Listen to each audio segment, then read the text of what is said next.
नमस्कार. मी डॉक्टर सरवदे. TYBAला ज्या विद्यार्थ्यांनी मराठी विषय निवडला त्या सर्व विद्यार्थ्यांचं मी मनापासून हार्दिक हार्दिक स्वागत करतो. मित्रांनो, कोरोनाच्या महामारीमुळं तुम्हाला महाविद्यालयामध्ये येता येत नाही. महाराष्ट्र शासनाच्या आदेशाप्रमाणे आणि मुंबई विद्यापीठाच्या निर्देशानुसार आपण ऑनलाईन शिक्षण घेण्याचा निर्णय घेतलेला आहे. आपलं शैक्षणिक वर्ष वाया जाऊ नये, आपलं शैक्षणिक नुकसान होऊ नये आणि म्हणून आपण सुरुवातीच्या काही कालखंडामध्ये ऑनलाईन वर्ग सुरू करणार आहोत. ऑनलाईन वर्ग सुरू करण्यापूर्वी आपणा सर्वांना मराठी विषयाचा अभ्यासक्रम माहिती व्हावा, समजून घेता यावा म्हणून सुरुवातीला आपण अभ्यासक्रमावर चर्चा करणार आहोत. आपण सर्वांनी काळजीपूर्वक हा अभ्यासक्रम ऐकावा, शक्य झाल्यास तो वहीमध्ये नोंद करून घ्यावा. मित्रांनो, मुंबई विद्यापीठाची मराठी विषयाची पदवी घेण्यासाठी आपणाला 6 पेपर आहेत, म्हणजेच 6 अभ्यासपत्रिका आहेत. या 6 अभ्यासपत्रिका म्हणजेच 6 पेपर हे 600 गुणांचे आहेत. या 6 पेपरपैकी 3 पेपर मी स्वतः डॉक्टर सरवदे शिकवत आहे किंवा शिकवणार आहे आणि उर्वरित 3 पेपर हे आपल्या मराठी विभागाच्या प्रमुख डॉक्टर विद्या नावडकर मॅडम शिकवणार आहेत. तेव्हा आजच्या या लेक्चरमध्ये मी पेपर नंबर 4, पेपर नंबर 6 आणि पेपर नंबर 7 या 3 अभ्यासपत्रिकेचा जो अभ्यासक्रम आहे, जो सिलेबस आहे, तो तुमच्यापुढे ठेवणार आहे. तेव्हा आपण सर्वांनी या अभ्यासपत्रिकेतील अभ्यासक्रमाकडे नीट लक्ष द्यावे अशी मी आपणास विनंती करीत आहे. मित्रांनो, अभ्यासपत्रिका क्रमांक 4 या अभ्यासपत्रिकेचं नाव आहे मध्ययुगीन मराठी वाङ्मयाचा इतिहास.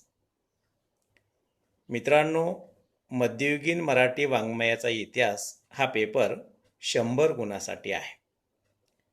आपल्याला या शैक्षणिक वर्षामध्ये 2 सेमिस्टर असणार आहेत, सेमिस्टर 5 आणि सेमिस्टर 6. तेव्हा आता जो अभ्यासक्रम आपण समजून घेणार आहोत तो सेमिस्टर 5 साठी आहे, सेमिस्टर 5 साठी आहे, हे आपण नीट लक्षात ठेवावे.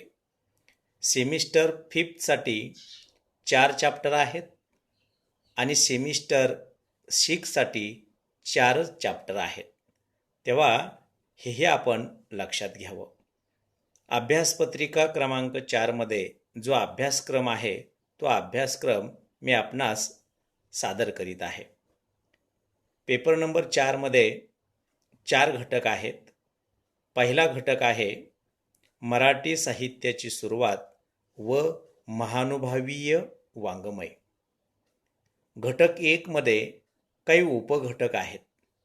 त्यामध्ये पहिला उपघटक आहे मराठी साहित्याची सुरुवात, दुसरा आहे मराठीतील आद्यग्रंथ, तिसरा आहे शिलालेख व ताम्रपट यावरील लेखन, चौथा आहे महानुभाव संप्रदायाची ठळक वैशिष्ट्ये, पाचवा आहे महानुभाव संप्रदायाचे तत्वज्ञान, सहावा आहे महानुभाव संप्रदायातील पंचकृष्ण, सातवा आहे महानुभाव संप्रदायाचे वाङ्मय, आठवा आहे महानुभाव संप्रदायाचे चरित्रग्रंथ, नववा आहे चक्रधरांचे व्यक्तिमत्व, दहावा आहे महानुभाव संप्रदायाचे सातीग्रंथ, 11वा आहे महानुभाव संप्रदायाचे गद्यग्रंथ आणि 12वा उपघटक आहे महदंबेचे धवळे. तेव्हा मित्रांनो, पहिल्या घटकामध्ये एवढे उपघटक आहेत. पेपर नंबर 4 मध्ये दुसरा घटक आहे वारकरी संप्रदायाचे वाङ्मय. या घटकामध्ये उपघटक पुढील प्रमाणे आहेत. पहिला उपघटक आहे वारकरी संप्रदायाची स्थापना. दुसरा आहे पंढरीचा भक्ती संप्रदाय. तिसरा आहे संत ज्ञानदेवांचे वाङ्मय. चौथा आहे संत नामदेवांचे वाङ्मय. पाचवा उपघटक आहे संत गोरा कुंभार. सहावा उपघटक आहे संत सावतामाळी.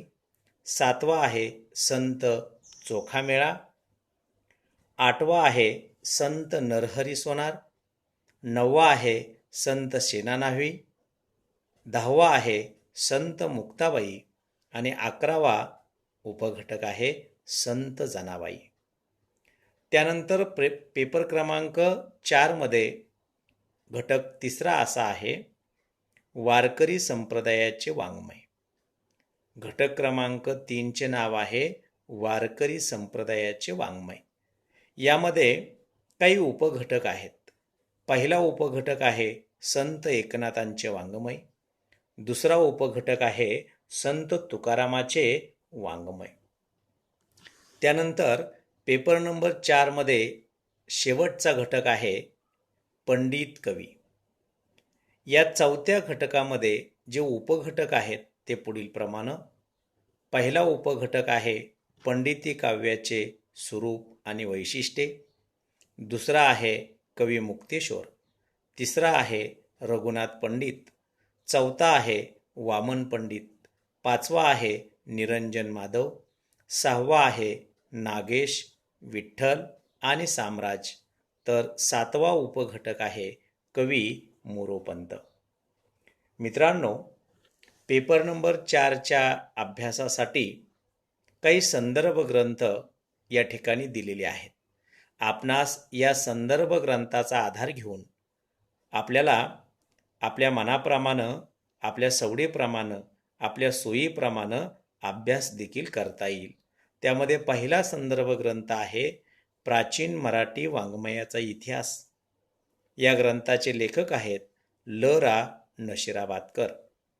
दुसरा संदर्भ ग्रंथ आहे मराठी वाङ्मयाचा इतिहास. या ग्रंथाचे लेखक आहेत शं गो तुळपुळे. आणि तिसरा संदर्भ ग्रंथ आहे मराठी साहित्याची सामाजिक फलश्रुती. या ग्रंथाचे लेखक आहेत गं बा सरदार. तेव्हा मित्रांनो, या ठिकाणी आपण पेपर नंबर 4चा अभ्यासक्रम सविस्तर पाहिला. यानंतर आपण अभ्यासपत्रिका क्रमांक 6चा अभ्यासक्रम पाहणार आहोत. अभ्यासपत्रिका क्रमांक 6चे नाव आहे साहित्य आणि समाज. मित्रांनो, ही अभ्यासपत्रिका सुद्धा 100 गुणांसाठी आहे. या अभ्यासपत्रिकेमध्ये एकूण 3 घटक आहेत. पहिला घटक आहे साहित्य आणि समाज. या पहिल्या घटकामध्ये जे उपघटक आहेत ते पुढील प्रमाणे. पहिला उपघटक आहे साहित्य, समाज आणि संस्कृती यांच्या संकल्पना. दुसरा उपघटक आहे साहित्य आणि समाज यांच्यातील परस्पर संबंध. तिसरा उपघटक आहे तेन आणि मार्क्स यांचे सिद्धांत. तर चौथा उपघटक आहे मार्क्सवाद, आंबेडकरवाद आणि स्त्रीवाद.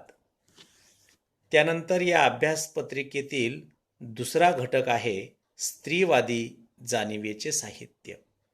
मित्रांनो, या घटकामध्ये 2 उपघटक आहेत. पहिला उपघटक आहे स्त्रीवादी साहित्याची संकल्पना आणि मराठीतील परंपरा. तर दुसरा उपघटक आहे भिन्न नावाची कादंबरी अभ्यासक्रमाला आहे. ही भिन्न नावाची कादंबरी कविता महाजन या लेखिकेची आहे. या कादंबरीच्या अनुषंगानं आपणास कादंबरीचं वाचन, कादंबरीचा सर्वांगाने अभ्यास करावयाचा आहे. त्यानंतर घटक क्रमांक 3. घटक क्रमांक 3चं नाव आहे महानगरी जाणिवेचे साहित्य. मित्रांनो, या घटकामध्ये जे उपघटक आहेत ते पुढील प्रमाणे. पहिला उपघटक आहे महानगरी जाणिवेचे साहित्य आणि संकल्पना आणि मराठीतील परंपरा. त्यानंतर दुसरा उपघटक आहे दृश्य नसलेल्या दृश्यात. हा कविता संग्रह आहे. हा कविता संग्रह कवी दिनकर मनवर यांचा आहे. या कविता संग्रहातील सर्व कवितांचा अभ्यास आपणास करावयाचा आहे आणि त्या अनुषंगानं त्या कविता संग्रहातील आशयसूत्रे, वैशिष्ट्ये आपणास पाहावयाची आहेत.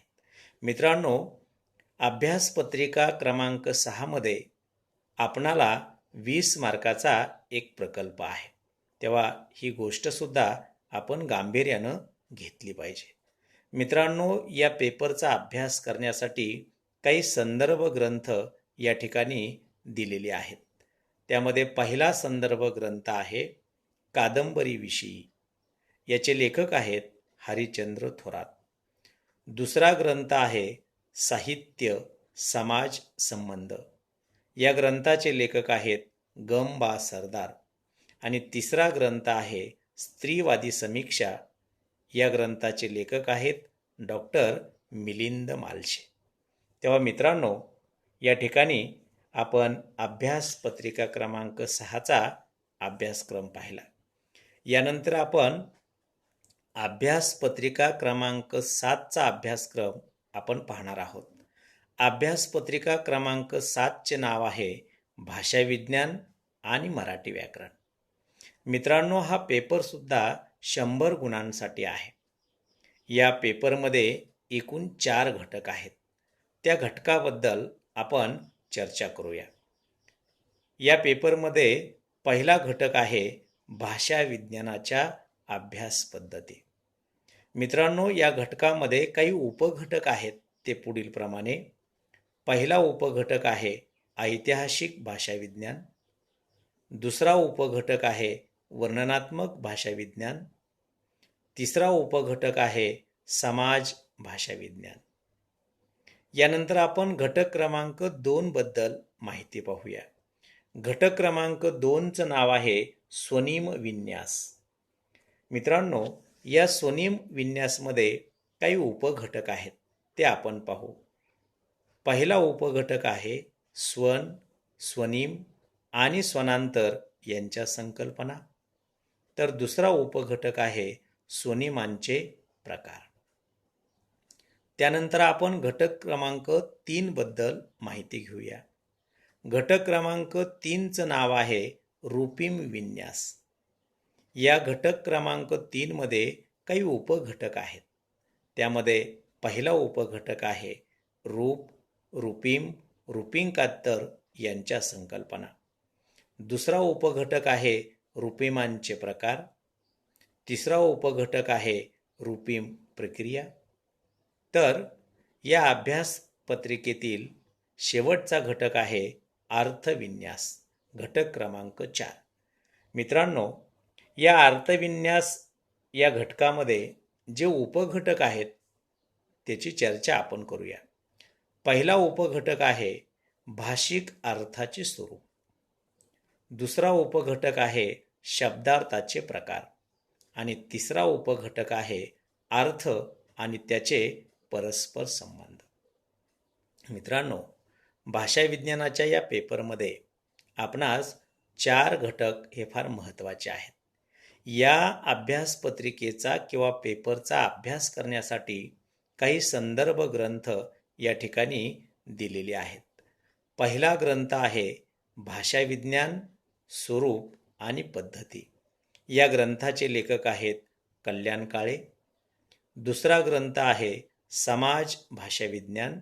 या ग्रंथाचे लेखक आहेत रमेश धोंगडे. तेव्हा मित्रांनो, आजच्या या चर्चेमध्ये, लेक्चरमध्ये आपण TYBA मराठी विषयासाठी जो अभ्यासक्रम आहे त्या अभ्यासक्रमाबद्दल आपण चर्चा केलेली आहे. TYBAचे जे 6 पेपर आहेत त्या 6 पेपरपैकी पेपर क्रमांक 4, पेपर क्रमांक 6 आणि पेपर क्रमांक 7 हे मी स्वतः शिकवणार आहे. तर पेपर क्रमांक 5, पेपर क्रमांक 8 आणि पेपर क्रमांक 9 हे पेपर डॉक्टर विद्या नावडकर मॅडम शिकवणार आहेत. तेव्हा मित्रांनो, यानंतर आपण प्रत्येक टॉपिकवर काही व्हिडिओ लेक्चर्स मी स्वतः तयार केलेली आहेत. तेव्हा आपण ती काळजीपूर्वक ऐकावीत अशी मी आपणास विनंती करतो आणि याच ठिकाणी थांबतो. धन्यवाद.